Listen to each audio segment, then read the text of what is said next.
Ice Spice has officially released her debut album called Y2K. So Ant and I decided to give it a listen, and we're going to give you guys some thoughts on it.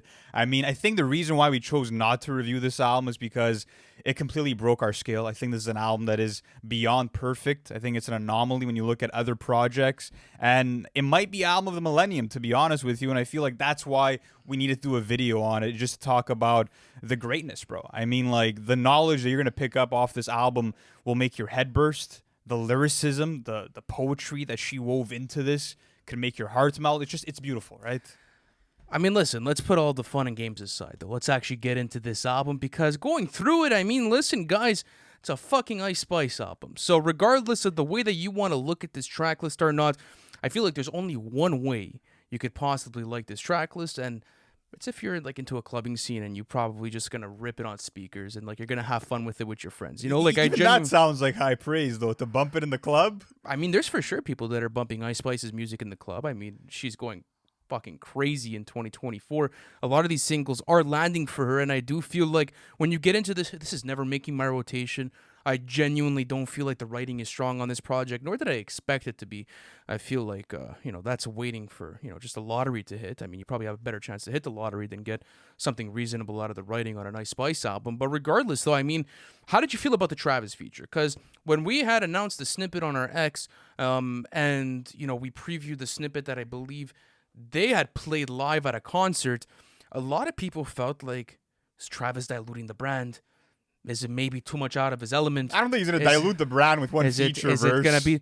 But that was the conversation. I'm not asking if he's diluting his brand, but I'm just saying that this feels like the biggest filler verse he could possibly ask for. He absolutely phoned this shit in. I think that, throughout his verse, he's sort of matching her flow that she picked up, and he just, carries it on. And he's coming in with some super lazy rhymes. He's saying shit like putting cacti down her throat. So you can tell he didn't try all that hard. And I feel like that's the case with essentially every feature. I mean, like, that's one thing that you could have looked at when you view the track list is like, oh, okay, there's Travis Scott on here, there's Gunna, there's Central Cee. Maybe they're going to give some nice performances and maybe be the saving grace of some of these tracks. And that's not the case. Even looking at Gunna on Bitch I'm Packin', I mean, it sounded like your textbook Gunna feature, right? Like, just stiff delivery, a boring flow, that formulaic luxury trap that he goes into. But before we go into some of the production and other things, what did you think of the Gunna feature, of the Central Cee feature? I mean, they're very standard.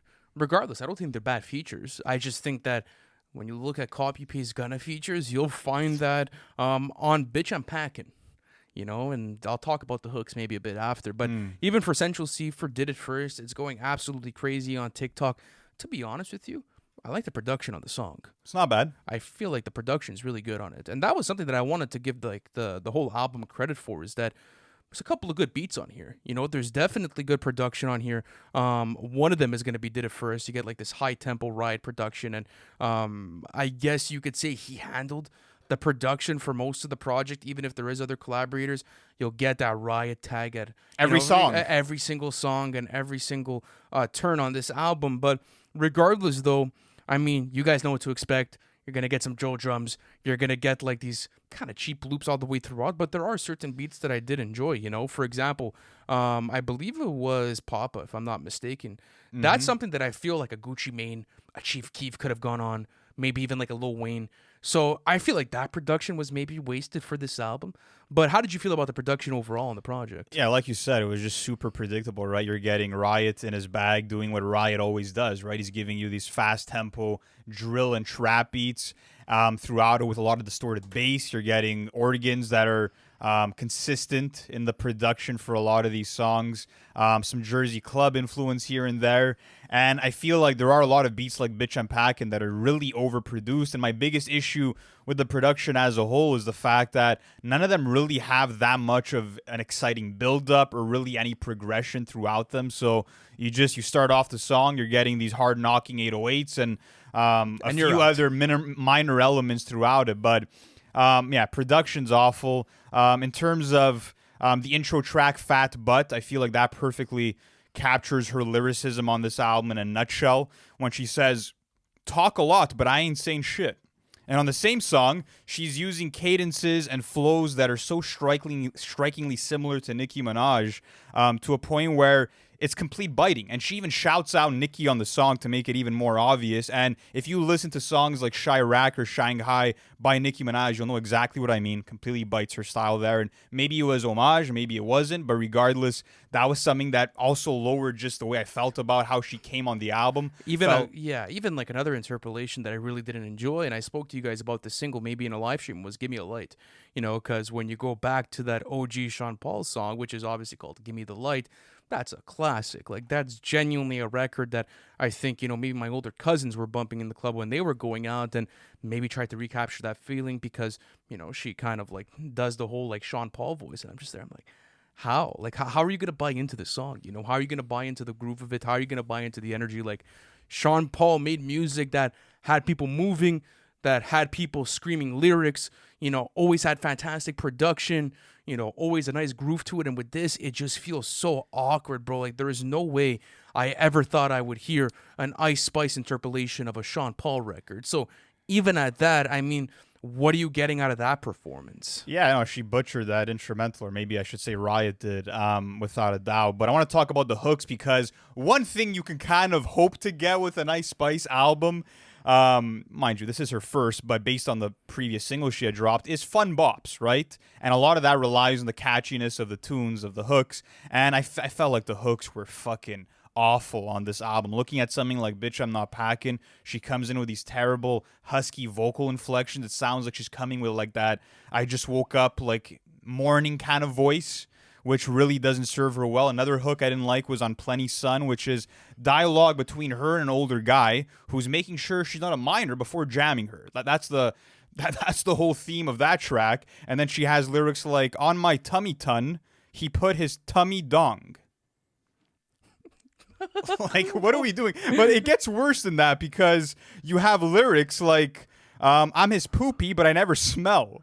Like, bro, the shit bars from Mrs. Spice need to come to an end. There's too many of them. Well, not only that, but once you got Think You the Shit, I think that's when you started to realize maybe where the direction of this album was going to be going, because she literally says on the intro, excuse me, what the fuck am I going to say in this intro? Ha ha ha. You want me to say something so bad? Stop playing with him, Riot. Can you please? Think you the shit, bitch. You're not even the fart. Not even the fart? Well, that's it. Like, I don't understand the appeal to the records.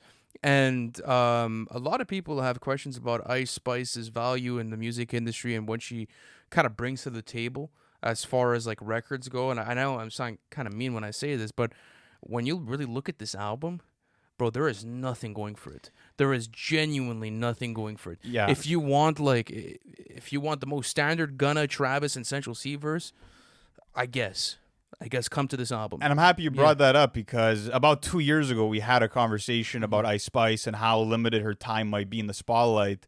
And you had a take that you didn't think she was falling off anytime soon. And I'm here to tell you, that takes age like milk. I think she's at the peak of her career. We had said that, like, let's see after the debut album what happens, how much excitement there is for it, how well it does commercially. And I feel like, again, this is a prediction, I don't think it's going to do well commercially. I don't think her fan base is going to gravitate towards too much. You don't think this album's going to do well? You think this album's going to... How much you think this is selling first week? Oh, my God. I don't care about how much it's selling first week. I care about how many kids are going to clip this album up and put it on TikTok. You genuinely don't think people are going to rip through this album and use it for their fucking videos on TikTok? I don't think she's going to have longevity in the game. I think that's what I'm trying to say, and that's the point that I had made even 2 years ago. Yeah, but the point that you made 2 years ago was that, like, Munch was like a facade. Like, it was just like, it's going to come here today, it's gone tomorrow, she's not lasting. Brother, she's one of the most like sought after artists right now in the industry. I don't know about that, bro. Are you kidding me? Bro, whoever is taking care of her publishing deal, whoever has her signed, bro, hit the lottery. Are you out of your fucking mind? She's doing great with her branding and a lot of her festival pop-outs, but in terms of like having an enduring fan base that's going to pay to see her tour and that's going to go out and buy her albums or stream them, I should say, I don't see that lasting too long. Have you ever seen the public appeal this woman has? Of course, but is it really because of the music? That's what we have to ask ourselves, or is it because of the personality and the social media game? It's not the music. Oh, yeah, but that's not the set all and be all question. Well, we said musically, will she fall off? And you said, I don't think she's going to fall off soon. That was 2 years ago. Because, yeah, the marketing drives the music. I know full of talented artists that are making much better albums and records than this, and that probably won't be able to put up the numbers that she's doing, and it's a fucking shame. It really is. But we're in the music industry, and the type of branding that she has and the type of virality that she has going for her persona, to say that it's slowing down, It's not gonna last. Bro, she's doing like barbershop episodes. What are we talking about? For right now. But again, that was all of the excitement and the what if and the wonder and the amazement of, oh, she has a debut album coming out. And I think that's what like led the hunger and the excitement for her catalog and her artistry as a whole, was like, okay, she's ramping up to drop this big album, and now it comes out and it's a stinker. And I think it will hurt, again, just how people perceive the music, the brand, everything. I think that... Yeah, but I think people expect Ice Spice to drop dog shit music. Like, I genuinely think that no one's going into this album and expecting good, fun music. I think they're expecting fun music, and I don't think you're getting it on here. Yeah, but Lou, like, you and I are listening to McJenkins. I'm not fucking listening to Ice Spice. But that kid that's gonna take one of these songs and rip it on TikTok, it's gonna do numbers. Listen, if you want to die on that hill of Ice Spice, who's gonna be like a titan in the rap game, if you want to stay on that hill, I'll let you, bro. But I never said I'm a fine titan. with I that. said that she was gonna be one of the biggest, and my point is being proven each and every single day, bro. For the time being. It's been two, but it's We're been 2 in years. unprecedented waters. Now So- an album comes out, she needs to follow up with a tour. We're going to see how things shape Bro, up. low-key albums are dead to a certain extent with a lot of big artists, but there's a lot of big artists that are not selling well first week. At the end of the day, like, I look at Ice Spice and, bro, this thing's probably going to go triple cardboard. I don't doubt it. But when you look at what's going to get the social media attention and it's going to go crazy. I don't know about that. We're going to have to see. But listen, if I had to describe this album and Ice Spice's music in one word, buns. That's what it is, bro. That's what it is. And you can't ignore that fact. And at the end of the day, real music will live on. Is Yes, this real absolutely. music to you? Bro, why would you ask me that question? I just finished explaining to you All right. that there's genuinely no value within this album besides some standard verses from Central Cee, Travis, and Gunna. I'm not disagreeing with you. The whole conversation we were having before this was whether she was still going to have a career or not after this album, and I think Ice Spice will be just fine. But guys, with that being said, let us know in the comment section, how do you feel about Y2K? Let us know how you feel about the music on this album, and are you guys bumping Ice Spice? All right, guys, thank you so much for watching this, and we'll catch you in the next one. Peace.